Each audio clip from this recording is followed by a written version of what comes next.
Abbiamo anche il patrocinio della Fondazione Tovini, che ormai è un nostro valido compagno di strada, diciamo, nel sviluppare i temi del progetto, che è dedicato all'uso razionale delle risorse e quindi alla lotta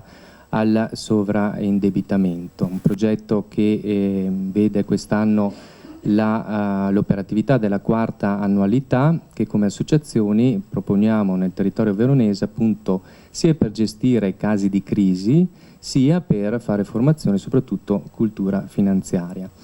La Banca Popolare di Verona anche quest'anno ci ha voluto omaggiare del suo contributo ospitandoci e offrendo il Welcome Coffee, di cui spero che tutti abbiate approfittato, e tra l'altro ha fatto con noi una riflessione sulla moneta elettronica, quindi poi nella tavola rotonda per quanto riguarda la sicurezza in banca affronteremo anche questo tema. Vi dicevo all'inizio che quest'anno il progetto vede la collaborazione di Unioncamere